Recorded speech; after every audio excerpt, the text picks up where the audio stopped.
Welcome to Bump Set Chat, the podcast where volleyball professionals come on and share their stories, experiences, and advice. And today, Kupono Fey, University of Hawaii assistant men's volleyball coach. Welcome to Bump Set Chat, a podcast for volleyball professionals that come on and share their stories, experiences, and advice. And today I'm super excited. I got Kupono Fey. Welcome. Thank you. Thanks for having me. Very happy you're, really appreciate you taking the time to come on and share your story with us. Yeah, I appreciate it. Anytime.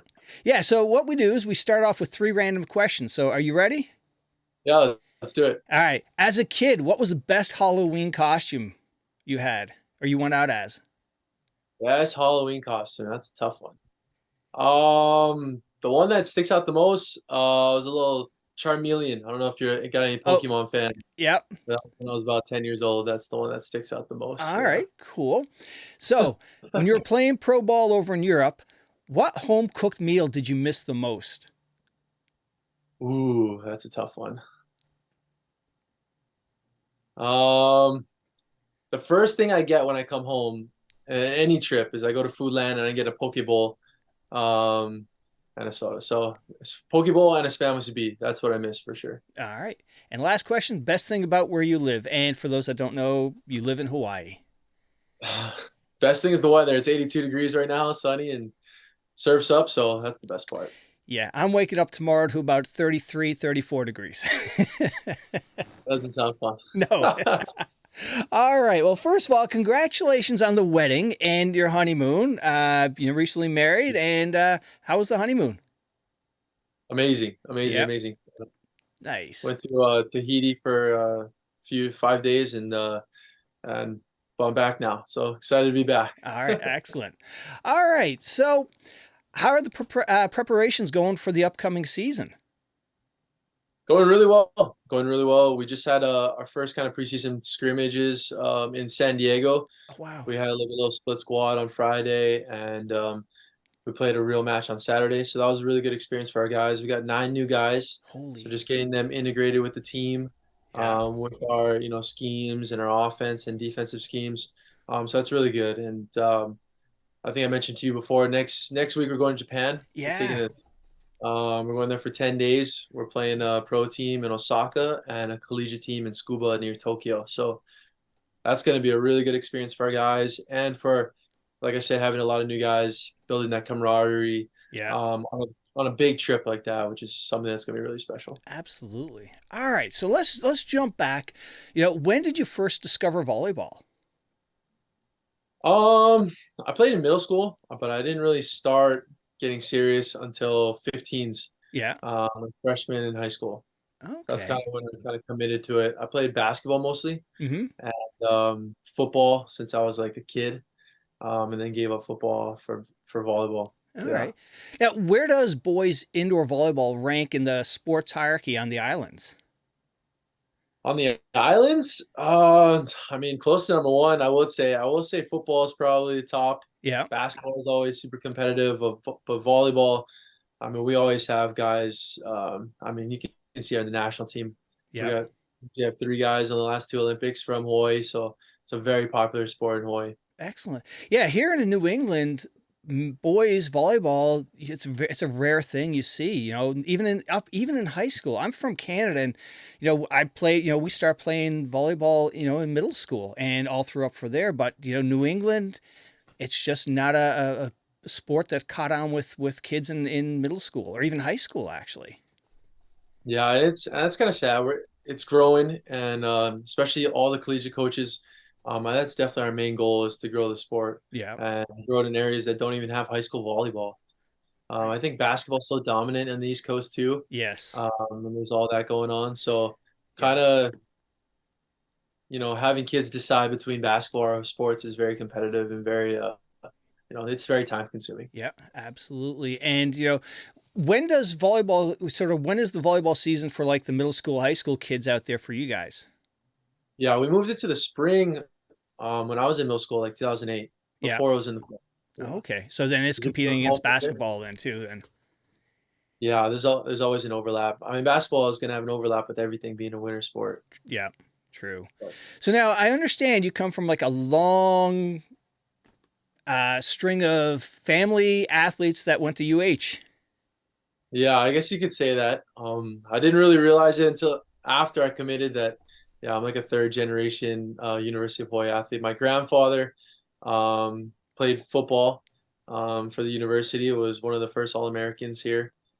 He's honored in like the Circle of Honor in the arena, which is really cool and special for us. And Yeah. my mom was on one of the first women's basketball teams. Oh, that's really cool. So, yeah, All right. really special. So let's we'll start about your your volleyball career, and you started off with playing in high school. You had some U.S. junior team play, and Hawaiian pro. So let's start at your the high school. What made you be focused on volleyball for a sport? It was definitely my 15th year in JOs. It's my first year playing club volleyball. I actually did pretty well. I made all tournament team, and from then on, just kind of got the bug, and I kind of quit football. I want to spend more time in volleyball, and I loved it. I love football growing up, but it just got boring when I got older. I want to Yeah. play. I want to be on the court, and volleyball, you're always moving. There's always mini games and little strategies that you're playing. So it's just a lot more fun, and that's definitely when I got the bug. Nice. And I just stepped to football for a second. What is the who's the NFL team everybody roots for out there? Or is it sort of all the same? Everybody has sort of their own team? Yeah, you kind of just pick your own. Yeah. Definitely a lot of Niners, Raiders fans. Definitely a lot of Polynesian football players usually on those teams. Yeah. I'm a big Steelers fan, kind of random, Okay. but I love Troy Polamalu growing up. Yeah. Uh, there's that. Ah, excellent. And now how did you end up getting hooked into the with the US national team? Where did that, where did that start? Yeah, that just started with the pipeline. Back then it was called High Performance. Now Mm-hmm. it's the whole TDP. And just trying out for that, getting into like the A2 camp first, and then getting in those A1 camps, just being around it more, getting in the pipeline. Really special, getting exposure to a lot of college coaches that help out with that and volunteer their time for that. And then eventually getting selected to the youth teams and the junior teams during those tryouts. So that was a really special experiences for me. Nice. And did you do a lot of traveling back then? Yeah, we definitely played in Norseca in Mexico, couple Pan Ams in Canada. We had Worlds in Mexico Oh, wow. as well. So really good experiences. I'm pretty sure I only went to like Mexico and El Salvador and Canada. Nothing like crazy like Europe or Brazil, but really good experience and getting to know a lot of guys from all parts of the country and Yeah. getting to play with them too. Yeah. Nice. And now, looking back on that sort of stage of your career, what are some highlights? Was it the travel or just the connecting with everybody, from all over the US?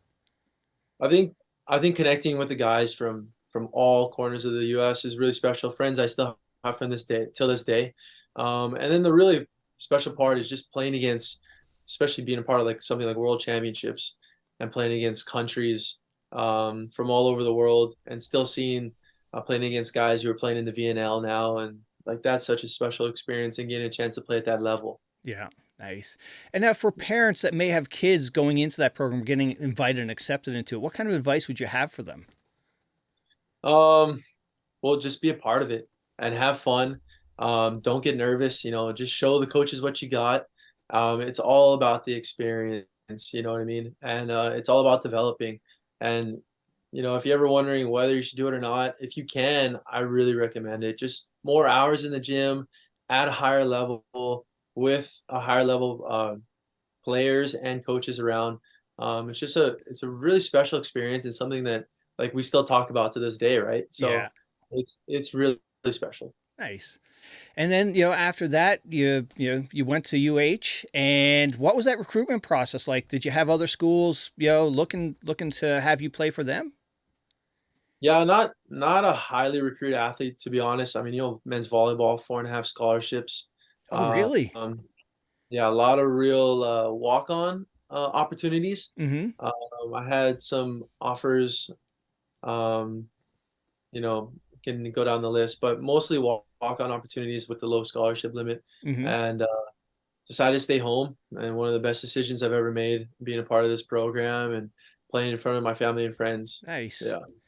Yeah, a while ago, I was up at a catching a game UConn and DePaul, and was talking to one of the fathers, and he was talking about how he was telling me about the recruitment process, and I've growing up in Canada, have really no clue what that process is. And he was saying his daughter, you get scholarships, whether some are, when I think of scholarship, I think, all right, full 4-year ride, but no, some are just for 2 years. And I was like, wow, you really got to sort of shop yourself around and try to get the best deal for you.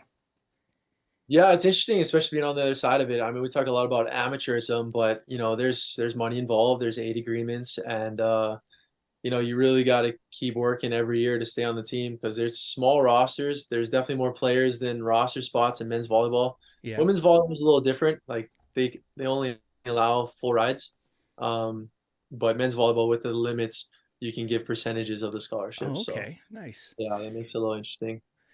And now, when if you remember your first year, what was it like as a freshman? As a freshman playing, were there a lot of adjustments to playing at that Division I level, or playing on the sort of the national team helped sort of make it not as drastic? Yeah, that definitely helped. A lot of guys kind of just slow down in the summer, and being able to keep training in the off season at a high level is super valuable. That helped me a lot. I think the biggest thing from high school and to college is physicality, Mm-hmm. especially for men's. It might be a little different for women's, but being an 18-year-old playing against 22, maybe 24-year-olds with Yeah. COVID years, and that's a huge jump for men. So being able to like get stronger in the weight room, work on your serve, getting stronger serve speed, attacking stronger. Whoever kind of buys into that sooner, Yeah. is more successful sooner for sure. All right. And what was the hardest thing, if you can remember, about that first year? Was it just the balancing school and the travel and the volleyball? Yeah, a lot of stuff. I'm a civil engineer major, so very demanding Mm-hmm. major. Missing practices and having just be good with time management, making up practices with the coaches. I think that's super valuable, and people would take advantage of that. Obviously, do very well sooner. Yeah. And then back then we didn't have the Big West split from MPSF. We had all 13 teams in one league, so we're gone every other week Oh, to the wow. mainland. So a lot of travel, a lot of staying on top of school and staying on top of the weight room. Yeah. But you just learn to deal with it. You know what I mean? And that's one of the sort of, unique things, I guess, about UH is the fact that where you are, there's no easy, like, there's no, close visiting games. You are getting on a plane and taking off for a few days, right? Yeah, we usually leave like Wednesday or Thursday and come back Sunday night. Yeah. So little quick turnaround. Got to be on top of your classes. All that stuff super important.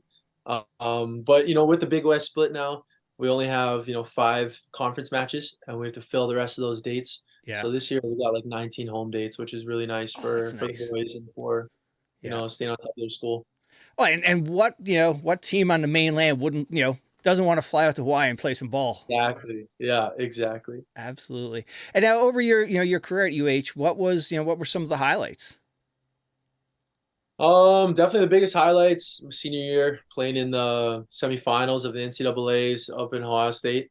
Not the outcome we wanted. We had a couple injuries, but being a part of that, and just kind of carrying that success. 2 years before that was our first NCAA appearance in like 12 years. Mm-hmm.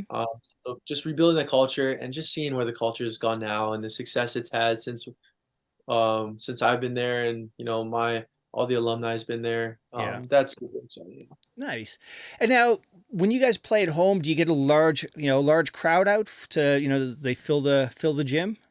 Yeah, definitely. We average about 7,000 Oh, a nice. game. Our capacity is like 10,300. Yeah. So we had about 2 or 3 sellouts last year, which Nice. is incredible for men's volleyball. I played overseas, and I've never played in front of 10,000 fans before Yeah. And over now, there. so because I was just going to lead, what was that experience like playing in the semis at the NCAA's? Was that so you're used to playing in front of that sort of crowd already? Yeah, we're definitely. I feel more comfortable in bigger arenas just for playing in the stands so much. Yeah. So it's definitely comfortable. We want fans. We love big environments. We train for it. We train for loud environments because Yeah. we're used to it here too. and when in the gym is like too quiet, that's when we get a little complacent maybe. Yeah. Yeah. And then, so after UH, you went to Europe to play in the pros. What made you decide to, go over there? I always wanted to be a professional athlete, like since I was a little kid, whatever sport it was. Yeah. So I was very excited, and I wanted to just see how far I could take my talent. Mm-hmm. So whatever God gave me, I just want to see how far I could take it. That's all. And I was very fortunate to get an agent, to sign with an agent, to get on a team, and to play in one of the best leagues in the world. Yeah. Fantastic. Yeah, and you played in Italy and Greece, right? Yeah, I played in Italy for 3 years in Superliga, and then 1 year in Greece. Yes. Nice. And, for those that don't know, there's, that's Italy is one of the sort of premier pro leagues over in Europe, correct? Yeah, it's definitely one of the top 3 leagues in the world. Probably Italy, Russia, Poland right now. Mm-hmm. So yeah, very honored playing against just Olympians. Yeah. It was a hell of an experience. Yeah. And how much of adjustment was it? New country, you have a full-time job. That full-time job's playing volleyball. You don't have to worry about Yeah. school anymore. Yeah, a lot of new stuff. I mean, obviously I grew up here. I lived on my own, but I never really left home. And people tell you all this stuff, new culture, new language. And you have no idea until you actually go there, Yeah. right? So it was a culture shock. There's a lot of culture shocks. New team. The coach didn't really speak English, kind of had translators. Oh, wow. It's a new ball. Obviously, the level's way higher. Yeah. Training different. Culture's different. I mean, food time, they eat lunch at 2, dinner at 8. You know what I mean? So it's just very adjusting. But first year is always tough for anyone kind of goes over there. It can be lonely. Yeah. 12-hour time difference. Yeah. But it was a awesome experience, and I'd recommend it to anyone who wants to do it. And now back then, were your coaches smoking cigarettes on the benches, like something like you may see in some of the other countries? Italians do like their cigarettes. Yeah. Not all of them. Not a stereotype, but my coach definitely smoked a lot of cigarettes. Nice. Not during the games. No, all right. Well, that's good. Yeah, that's good. So now you went over there. How was their approach to training and practice? Was it, different than, what you were used to, or is it just, volleyball is a common sport and sort of everybody sort of trains the same way? Yeah, it's a little different. I mean, it's a higher level for sure. That being said, there's money involved now. Yeah. So that adds a different culture to kind of the brotherhood that we have in collegiate sports. Yeah. We're also a little spoiled here. Like we got 3 courts. We got multiple gyms here. Over there, they got 1 court. Yeah. There's different kind of money involved. Over here, we have like 20, 22 players. We only have like 12 over there, probably 7 on money, and other guys just kind of local guys helping out. Oh, okay. But it's it's a little different, but still very high level. Nice. Yeah. And now, what was sort of looking back on the career? What was some of the highlights that playing over there? Definitely highlights. My second year, we were one of maybe lower middle of the pack teams. Over there, there's no salary cap. Yep. Oh, team, it's like Premier League. You can pay whatever you want, whatever market value is. It's not like America. So definitely whatever the club has. But anyways, we had a lot of upsets that second year, which are very exciting matches that against top clubs who have obviously way more money than us. Yeah. So the wins that you remember. Yeah. Nice. And now what if somebody's listening to this, some college kids listening to this right now, women or man, because they have both professional leagues over there in Europe, what kind of advice would you sort of share with them as to something to really prepare for, or what was the shocking thing that you had to get used to? Shocking thing, biggest thing, a couple big things really, but like play at least 2 years. That's my advice. First year is going to be tough, like I talked about. Yeah. It's going to get better, and you're going to enjoy it. You're going to love it. Like you love the sport, so definitely play at least 2 years. Sign a 2-year contract.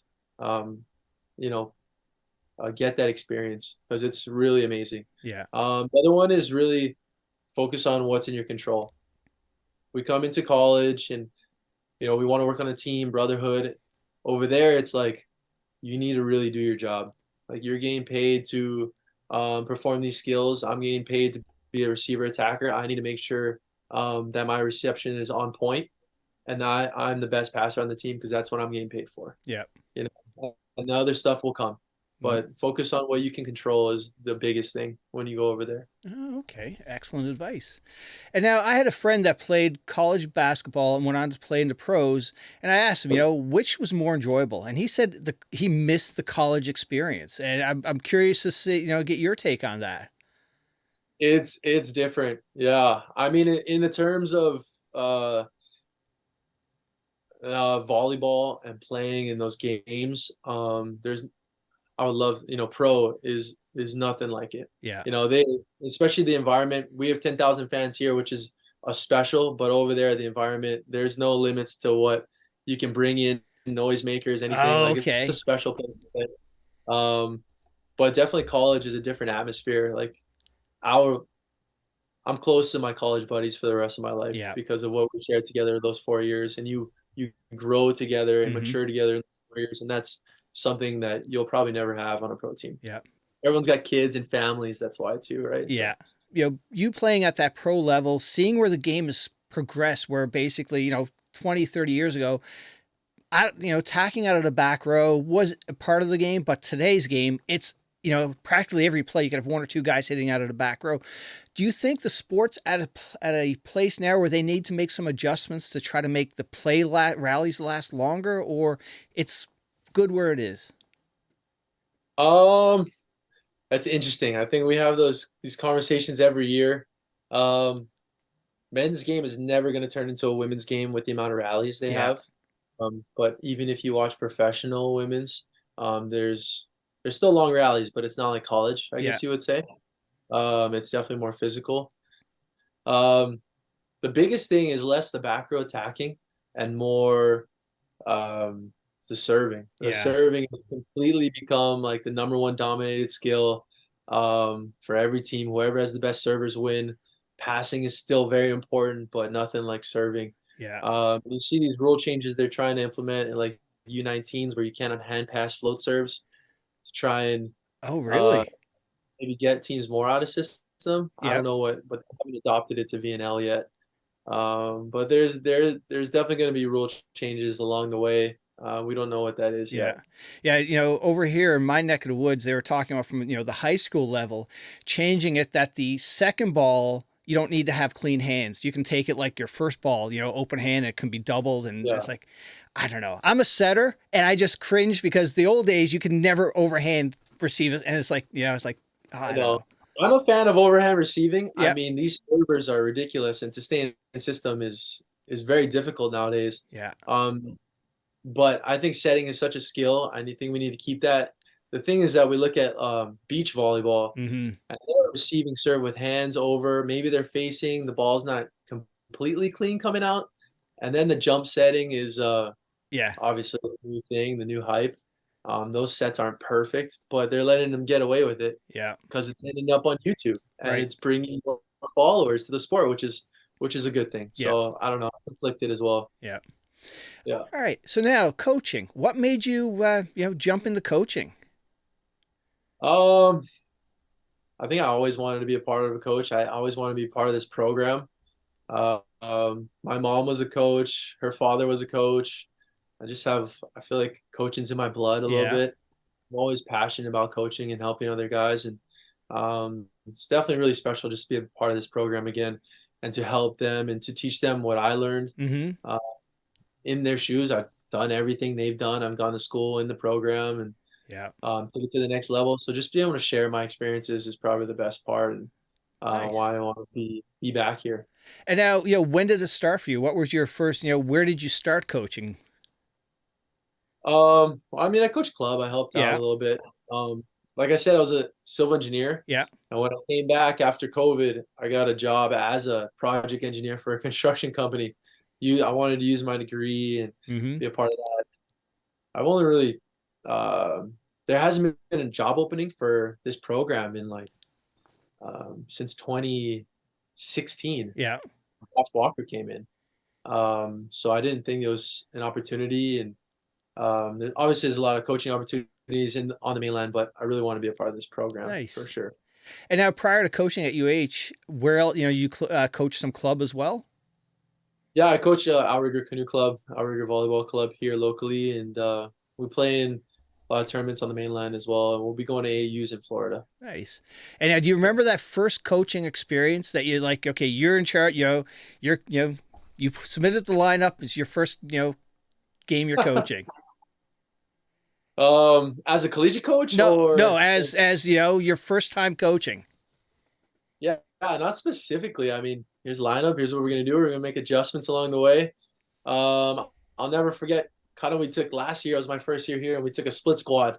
The A team kind of went to Santa Barbara, and I stayed with the B team, and we played against Masters University NAIA. And it was a crazy environment, sold out. Everyone thought UH was coming in. They have a really, really good team, and we ended up going 5 and losing. I'm just 0-1 as a head coach. I remember that. I'm always gonna remember that one. But it was a crazy environment, good for the boys. It was in the preseason. But Yeah, still, it's it still counts. And my assistant coach, my other coaches don't let me forget it. So of course not. They, that's if they didn't love you, they would, they'd let you forget it. Exactly. Yeah. So now, coming back to UH, your old alma mater, also your old coach is there too. How was that? Was that like coming home essentially, and you're just ready to go? Yeah, definitely like coming home. Obviously, I have a good relationship with both of them, Charlie Wade and Milan Zarkovic. I played under both of them, and I have a really good relationship, obviously. So it's nothing new, and it's going to be a part, and to be able to work with them is really special. Nice. And now, what are some of the things over the years that's helped you become a better coach? That's a good question. There's a lot of things that go on that you think you're ready for, and they just happen, and you act in the moment, and those are really good learning experiences. The things you don't know that are coming. Yeah. Whether it's tactical adjustments, whether it's injuries, whether it's just dealing with personalities on the team. I think all that stuff, learning from it, and learning from Milan and Charlie is something super valuable. They have so much experience, and I just want to take it all in. Yeah. Nice. And you were just talking about different personalities. You guys have a bunch of players that are from that are international, and you probably having that pro background, playing in Europe, playing with and at the national level as well, playing against people and working with people over the world. That's got to help too. Yeah, it's different. I thought as a coach or anything, you want to treat everyone fairly. But at the end of the day, everyone's different, and you gotta treat them how they're different. Temperaments are different. Yeah. Their attitudes are different. Their motivations are different. And you gotta find that and just get to know them. And just do the best you can, really. Yeah. Nice. And now, as an assistant coach, what are your primary responsibilities with the team? Primary responsibilities, go down the list. I mean, scheduling. We all help in recruiting.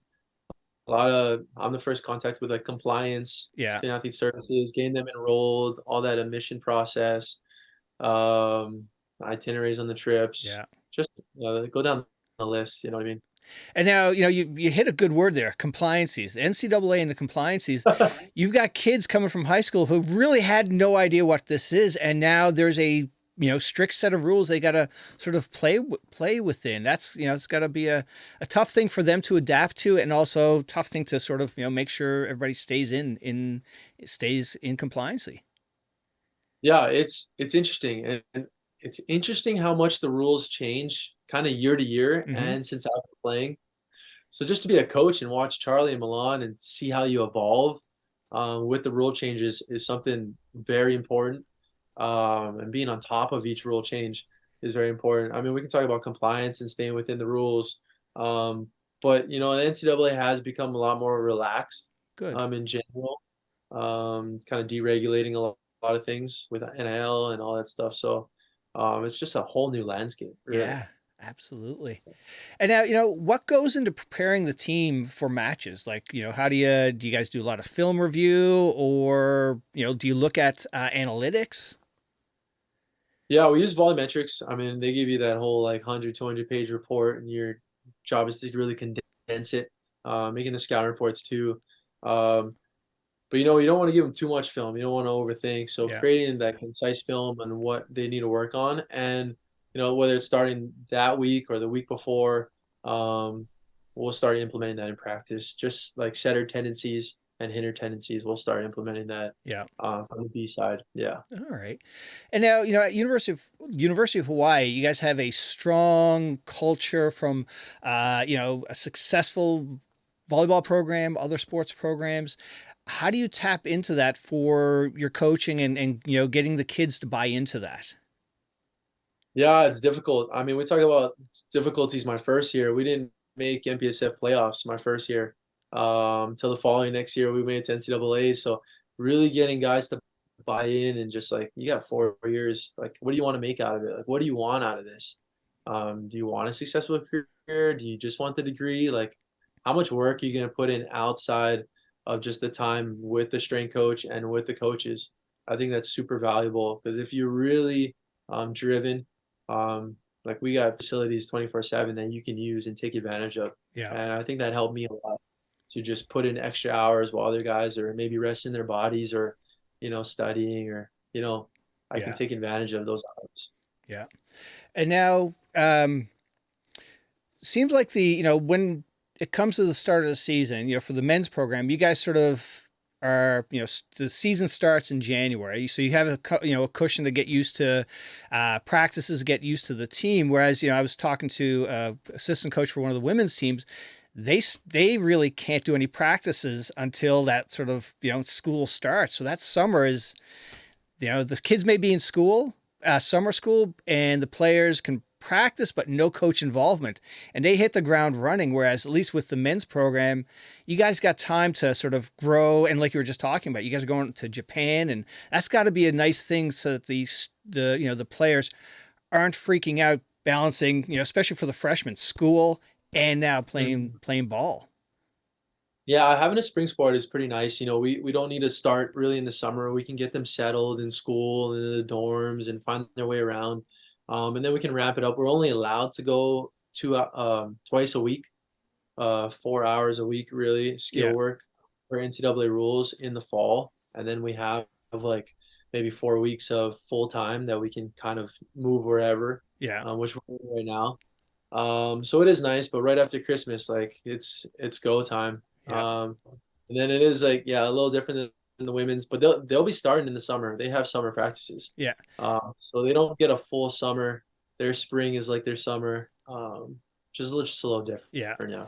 And now, what is that first practice of the year like? Do you guys have like a bonding session or meet up beforehand so all the freshmen see the seniors, or is it just you meet in a gym and let's go? No, we definitely have team meetings first. We got to set the ground rules, especially for the new guys. Like, here's, show them around. Where's what? This is how it's going to be. And just responsibilities, expectations. Yeah, we definitely have meetings. And then once we're in the gym, a lot of technical work in the fall. Yeah. Nice. Yeah. And now, what are any volleyball traditions at UH that you guys, do every year? Any ceremonies or anything like that? Like What do you mean? pregame rituals, anything like that? Yeah, the boys, I mean, there's a lot of pregame that goes on in the stand. It's like a whole NBA game here Yeah. with the media team. But the boys usually go in the locker room and do a ha'a. I don't know, it's like a haka, Oh, but okay. version. Yep. I usually do it in the locker room. We did that when I was playing here too, just to get fired up for the game. That's a nice one. Nice. And now, I think last year you guys had a 6-6 setter. Please, for the love of God, tell me he wasn't left-handed, because that's like the perfect setter. He was left-handed, Oh and he my was God. player of the year. And now he was part of the team that won the 2 national championships, right? Or was he on that Yeah, crew? Yeah. yeah, he's from Norway. He's impressive. Yeah. Playing in Nice. Italy right now, actually. Oh, nice. So last year was your first year as the assistant coach with the team? Yes. So you got to sort of see, was he that special, like with just the dominance, the hands being 6'6"? Yeah, I mean, the most impressive part of him is just his heart and his professionalism. Yeah. No one really knows, but he was battling injuries like all last year, and he was very professional for the team. And obviously that took him overseas. Yeah. Player of the year, also super impressive. He wasn't just like All-American. He wasn't player of the year. He was also academic All-American, Oh, wow. which is very hard. We rarely get men's volleyball in general in the country rarely gets an academic Yeah. All-American. So Nice. really special and just a solid kid. Yeah. And what was his name? He's from Oslo, right? Or Yeah, Jakob. yep, absolutely. And now, you're talking about his professionalism and things like that, and along with leadership. That's got to be a tough thing to try to, plan or strategize for, to have that leadership, because every 4 years, you've got to have a revolving who's going to be the team leader. And how do you guys, is that something that a kid just has, or something that they can, work at over the 4 years that they're there to eventually strive and be that leader when you guys need it? Yeah, definitely being as an athlete too and being a part of this and being a captain for this team. I think some people have that in them to be leaders. I think it comes a little more naturally, but I think leadership is a skill and it takes a lot of work. I don't think you can just flip the switch and become a leader. Definitely, you see guys in their first years as leaders. Um, they make mistakes for sure. Just naturally, it's a skill you have to learn. Yeah. He did a really good job, and like I said, it takes a really good culture to keep that revolving door Yeah. of leadership. I think that's a challenge that we face this year, kind of with 9 new guys. Who's going to step up? Yeah. And we really promote a strong culture, and we don't really believe that we just need one on the floor captain to lead all 20 guys. Mm-hmm. We need a leader in the practice gym. We need a leader in the weight room. We need a leader in the locker room. We need a leader in the classroom. And everyone has that strength, and just to use that strength too, and develop more leaders is very important. Yeah. And now, for that, you say you guys a large group of freshmen coming in, from high school to college, is that going to be are they going to be in for, not a shock, but a big adjustment to get used to the different level of play? Yeah, definitely. Like we talked about for physicality, Yeah. it's a deal. Guys, you think you're at the top of the totem pole in high school, All American, Fab 50. It's a different ball game in college. Yeah. Yeah, the speed, the serves. You got to make sure you're up to Yeah. par for sure. And that's got to be a big adjustment for, like you said, these guys coming out of high school, they are they're the big man on campus, and now they're coming Yep. in, and now maybe attitudes or egos are being taken down, and from a, sort of the keeping them mentally in the game, and that you don't lose them because now they're no longer that, the star. That's got to be something you guys got to try to, work with. Yeah, and there's a lot going on, and I mean, all teams, you see guys who maybe don't love it and they quit. Yeah. And they just love playing volleyball and winning in high school. But when it comes to like, all right, you got to grind it out, and there's a lot of talent on this team. That's when you see guys really step up too. Yeah. And also, especially living in Hawaii, we're so isolated. We really get a lot of independent guys just in general, living on their own, away from families, and just having to deal with that time management and that college class schedule as well is very interesting how you deal with that. Yeah, absolutely. And now, throughout the course of the year, I know, my daughter and I caught a couple of games out here at UConn, and, senior night was very special for the women's team, because, the parents are out. Throughout the year, there's some nights that, really stick out for that you look forward to every year. Yeah, I think senior night's definitely always on the list. I mean, we do a big, I mean, we usually, last year we sold out. We had 10,000 people cheering on our seniors. We had about Nice. 7 or 8 seniors. And we do it well. I mean, if you ever Google it, it's crazy. I mean, lays up to here. You can't breathe, and it's just truly special. The aloha that our fans give and that our school gives you, especially when we kind of send you off. Yeah, nice. And now, when that season is over, what happens next? Do you guys get a break, or, do you recruiting gets rolling then? Recruiting never ends, really, especially with the transfer portal. They kind of open the transfer portal right after regular Oh, season okay. ends, so everyone floods the transfer portal. Recruiting just picks up right then and there, right when we're going into conference tournaments and NCAA. So, yeah, we're always busy. And now, from a recruiting standpoint, you have clubs, and then you have, and high schools are another place where you're going to, try to find these kids. Mhm. Club Being a part of the club has to be so important, or part of the, sort of the experience, because if you're if you're a kid just playing on high school and your high school team's not that great, the odds of you getting recognized or found are probably slim. Yeah, it's tough. I mean, we're definitely in a sport that we're lucky that we have such a big club atmosphere, but it is expensive for sure. Yeah. Can be at least.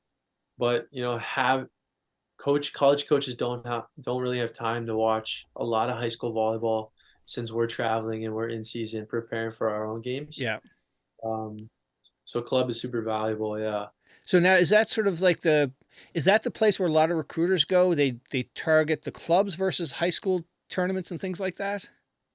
Yeah, definitely. We'll go Okay. to now it's AAUs where they Yeah. have all the teams are going in Florida. You'll see every coach from every college there Yeah. for sure. Yeah, Gotcha. And very now, important. in your experience, what are some of the common challenges or obstacles that these athletes face in their volleyball career through, going through college? Going through college, Yeah.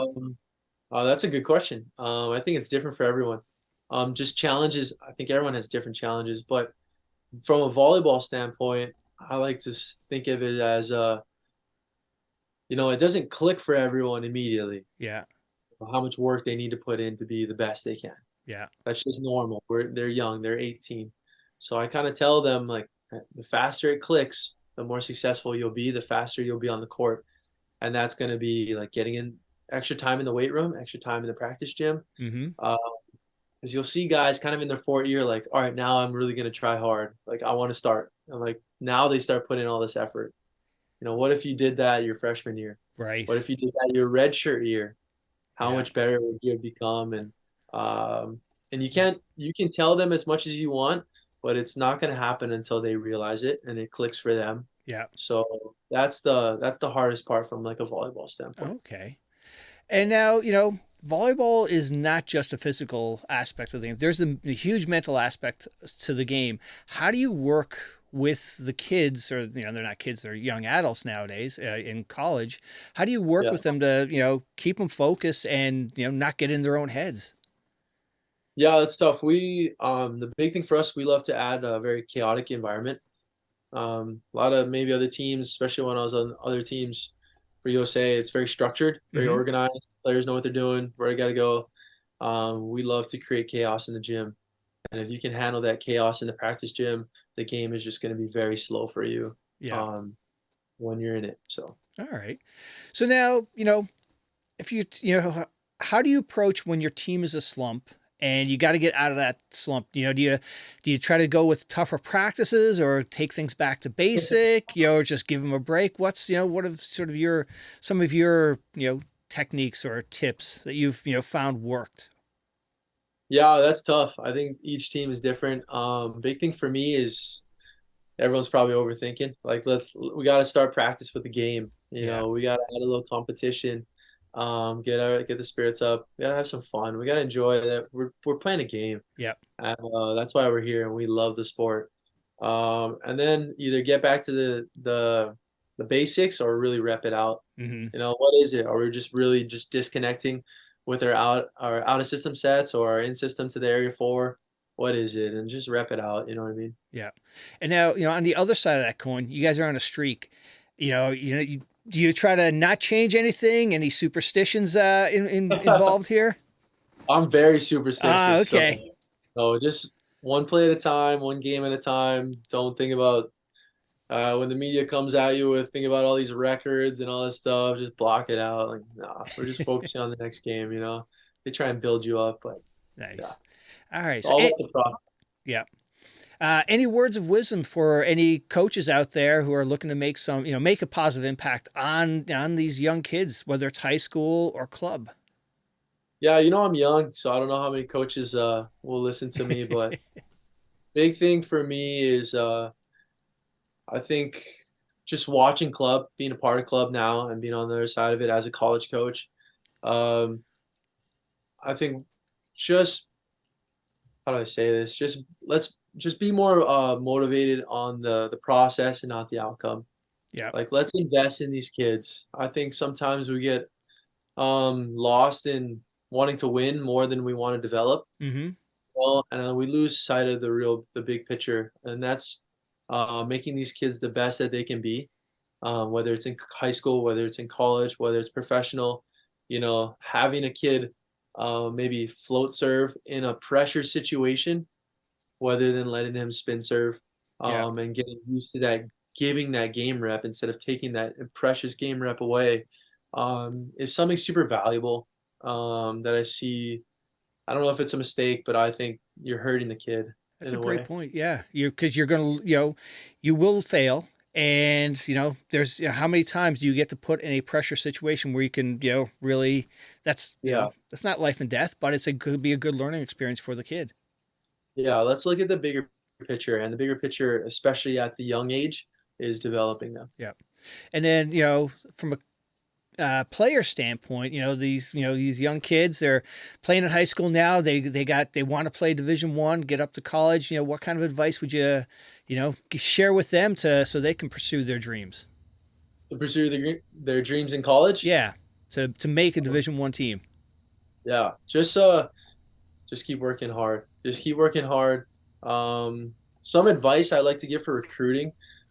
It's super valuable to email the coach directly. I know there's a lot of recruiting services out there, but you're going to be on your own, away from family, and we want to know that you're independent. So when you're emailing coaches and talking to coaches and kind of getting used to that too and comfortable, that's super valuable in the recruiting process. Because at the end of the day, like, it's me and you that need to have a relationship as well. Yeah, When you're on our team. that is So excellent advice. yeah, that's something I think not everyone understands, and not everyone's gonna, because they're not no one not everyone knows about the recruiting process. Yeah. Yeah.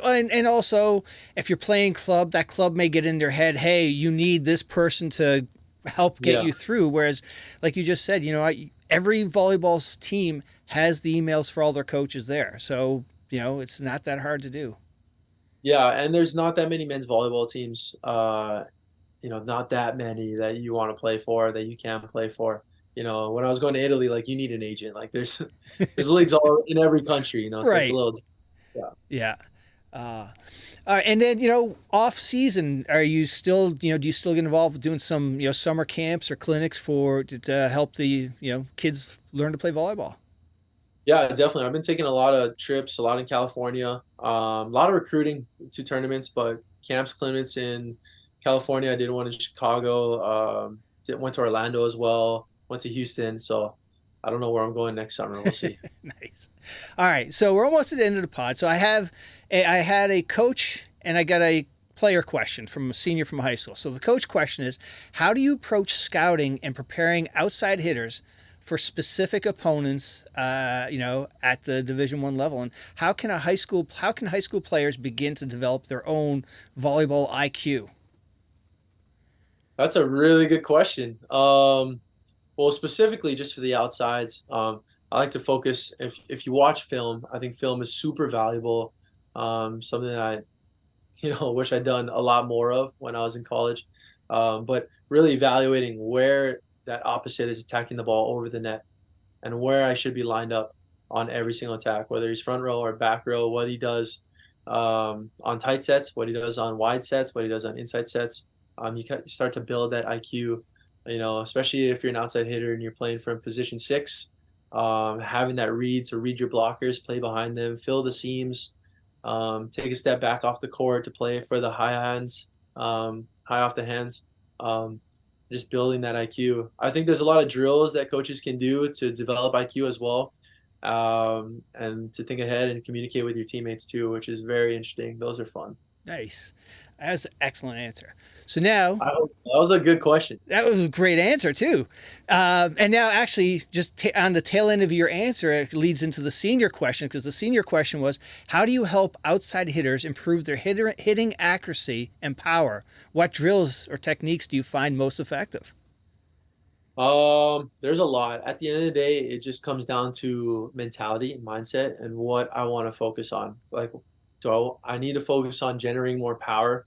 So let's start from just on the ground, and I want to hit 10 out of 10 from area 1 to area 5 from like the service line or in like the 9 meters or the 6 meters, and just have control and trying to generate power from the ground, and then trying to generate power from like a self toss from the 3 meters and the 6 meters and the 9 meters. And we even do like, this is collegiate, but we do like 12 meters, kind of off the net or off the service line. So you really have to generate power with accuracy to a specific spot. Oh, wow. That's pretty cool. All right. Well, hey, we're almost done here. So now away from the court, you're putting down your whistle. You know, what do? You know, God knows you don't have great weather out there, so you got to stay inside all the time, right? Like, what's the hobbies? What am I doing outside? Yeah. Big body surfer. Love going body surfing. Surfing, I need to get back into, I guess, more. And beach volleyball. Yeah. Big movie nerd, so love to go to the movies. Nice. And what was the last movie you saw? God, you don't even see movies any nowadays, right? It was probably Doctor Strange. Okay. Yeah. All right. Well, hey, you survived. Thank you so much for doing this pod. I really appreciate it. But before I go, though, I got to ask you to shout out somebody, you know, one of your peers, ex-college roommates, somebody in your circle that may have a great story to come on and share on the podcast. Well, the biggest one, I gotta say, is my cousin, Micah Christianson. You'd probably love to have on your podcast. Right. He's got a hell of a story, playing for the national team. Oh, no way. So you've got volleyball long, you know, throughout your whole family and your extended family. Yeah. Our moms are sisters. Oh, shoot. So we grew up a lot of times growing up together. Yeah. Nice. All right. Well, then, you know, give them a heads up. We're coming for them. Will do. I will. I'll text them. All right. Well, hey, thank you so much. It was wonderful to meet you. Yeah, wonderful to meet you too. Thanks for having me on.